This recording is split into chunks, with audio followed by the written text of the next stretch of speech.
بسم اللہ الرحمن الرحیم۔ باتیں میڈیا کی کہ 42ویں 42nd پروگرام کے ساتھ حاضر ہیں۔ 41ویں پروگرام میں جس کتاب پر ہم بات کر رہے تھے، جس کا تعارف پیش کر رہے تھے، وہ عبدالکریم عابد صاحب کی کتاب سفر آدھی صدی کا تھا، اور 2 قسطیں ہم نے اس کی پہلے پیش کی۔ پچھلی قسط میں یہ ذکر ہو رہا تھا کہ حیدرآباد دکن کی ریاست ہندوستان کی تقسیم سے پہلے کس قدر مسلمانوں کی فلاح و بہبود کے لیے کام کر رہی تھی۔ اپنی ریاست کے اندر تو خود اس کا بہت ہی اچھا نظم و نسق تھا، بہت اچھا انتظام تھا، امن و امان کی صورتحال بہت بہتر تھی، لیکن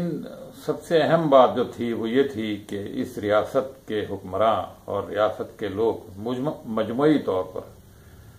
تعلیم کی طرف بہت توجہ دیتے تھے۔ جامعہ عثمانیہ اس کی ایک مثال ہے۔ اس کے علاوہ ہندوستان بھر میں جتنے تعلیمی ادارے تھے، ان اداروں کی وہ مالی امداد بھی بہت کیا کرتے تھے، اور اس سے بڑھ کر سعودی عرب، جو اس زمانے میں سعودی عرب نہیں تھا، مختلف حصوں میں بٹا ہوا تھا، حج کے سلسلے میں ایک وافر اور خطیر رقم ہمیشہ حیدرآباد سے وہاں جایا کرتی تھی، اور یہی وجہ ہے کہ آج تک اس علاقے کے عرب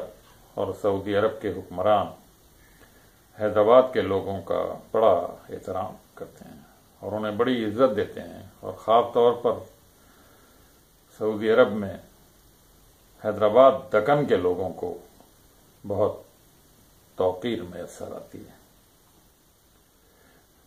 اسی قسم میں ہم نے عظیم خطیب بہادر یار جنگ کا بھی ذکر کیا تھا۔ ایک بات جو بتانے سے رہ گئی تھی وہ یہ تھی کہ سندھ کے لیڈر اس زمانے کے جی ایم سید مرحوم بھی نواب بہادر یار جنگ سے بہت متاثر تھے، اور عبدالکریم عابد صاحب کی کتاب کے مطابق انہیں نواب صاحب کو اپنا آئیڈیل بھی قرار دیا۔ بہرحال ہر کمال کو زوال ہوتا ہے۔ حیدرآباد کی ریاست پر بھی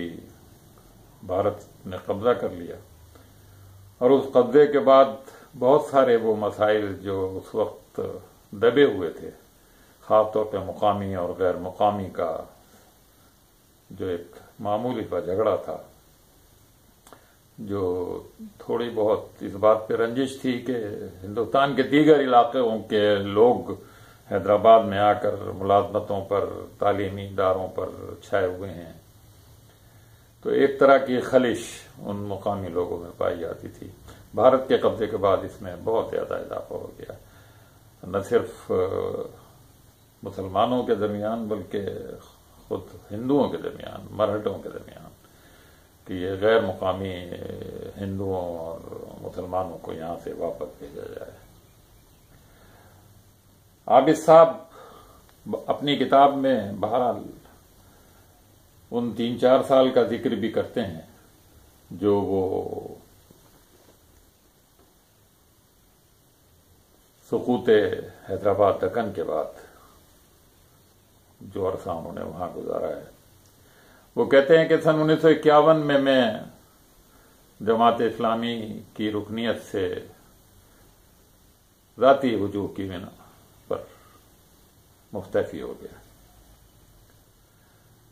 عابد صاحب خود اپنے بارے میں لکھتے ہیں کہ مجھ میں کچھ ایسی خرابیاں اور برائیاں آ گئی تھیں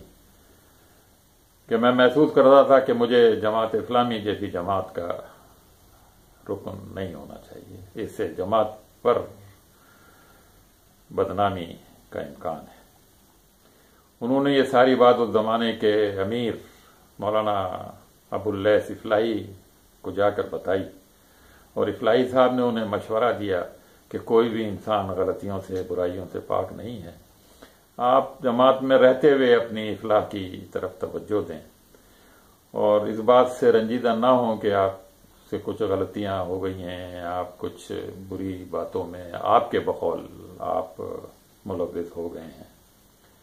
لیکن عابد صاحب لکھتے ہیں کہ میں نے یہ مناسب نہیں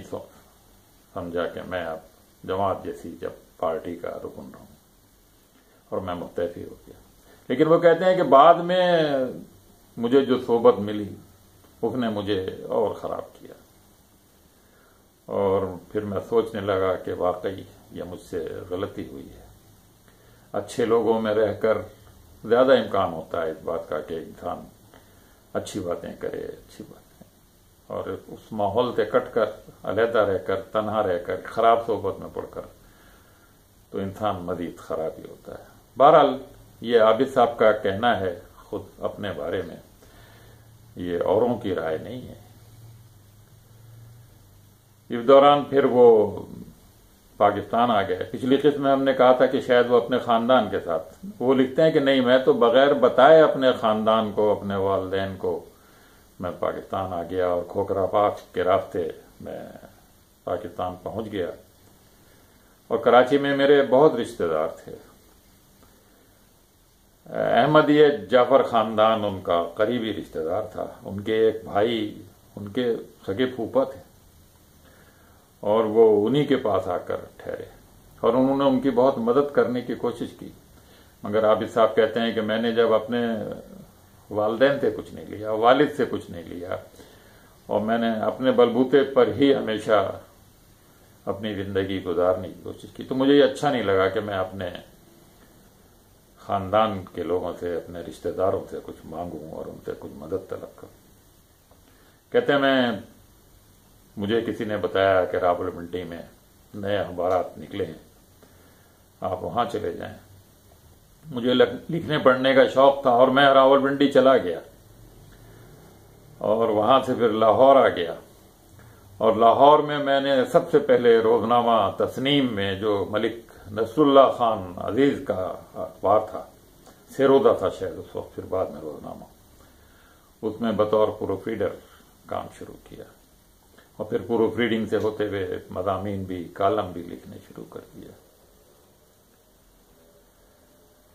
لیکن شاید زیادہ عرصے وہ وہاں اپنی متلون مزاجی کی وجہ سے، کسی ایک جگہ ٹک کر نہ رہنے کی وجہ سے، واپس ان کا دل کراچی آنے کے لیے بے قرار ہوا، اور پھر وہ واپس کراچی آ گئے۔ کراچی میں پھر بے روزگاری کے دن گزارے۔ کہتے ہیں کہ میں فٹ پاتھوں پر بھی سویا ہوں، اور بڑی مشکل تھے، کھانا پینا بھی ہوتا تھا۔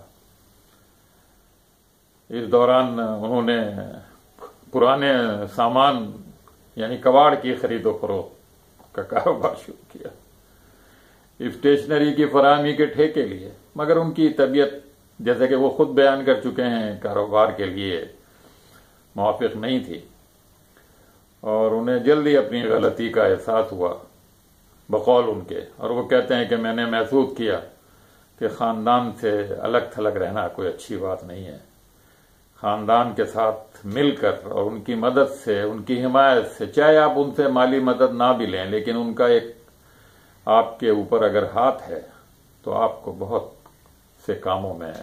مشکل امور میں ان کی مدد ملتی ہے۔ وہ کہتے ہیں کہ کچھ عرصہ کراچی میں نے جس طرح گزارا وہ میں ہی جانتا ہوں۔ کراچی میں حیدرآباد دکن کے ایک نواب عسکری جو خود مجرد تھے، ایک کمرے میں رہا کرتے تھے۔ کہتے ہیں کہ وہ کمرہ سارے بے روزگاروں کا مرکب تھا، لوگ وہاں آتے تھے، 2 مہینے، 3 مہینے، 4 مہینے رہتے تھے، پھر چلے جاتے تھے۔ کہتے ہیں میں بھی وہاں ٹک گیا، اور عسکری صاحب بہت اچھے آدمی تھے، انہوں نے کبھی اس بات کا احساس نہیں ہونے دیا کہ میں ان کے۔ اس کے بعد پھر حیدرآباد دکن سے ان کے پرانے دوست محمود فاروقی بھی کراچی آ گئے، اور ان کے ساتھ پھر وہ کہتے ہیں کہ ان کا آنا جانا مولانا ظفر احمد انصاری کے گھر ہو گیا، جو بندر روڈ پر ریڈیو پاکستان کے قریب ہی واقع تھا۔ وہ کہتے ہیں کہ وہاں پر انہیں جو دوست اور احباب ملے، احمد اسحاق ملے، خالد خلد ملے، قاسم مراد ملے، ابو الخطیب ملے اور محمد میاں ملے۔ کہتے ہیں ان دوستوں نے ان کو بہت سہارا دیا، اور یہ ایسے لوگ تھے جن کے ساتھ بیٹھ کر گپ لگائی جا سکتی تھی، بات کی جا سکتی تھی، مختلف ملکی غیر ملکی ادبی موضوعات پر بات ہو سکتی تھی۔ اور وہیں پر ایک مولانا عبدالغفار بھی آیا کرتے تھے جو CID میں ملازم تھے، اور یہ مولانا عبدالغفار بڑی زبردست چیز تھے۔ انہوں نے کسی زمانے میں راولپنڈی سازش کیس کے نام سے جو مشہور ہے، اس کیس کی بھی تفتیش کی،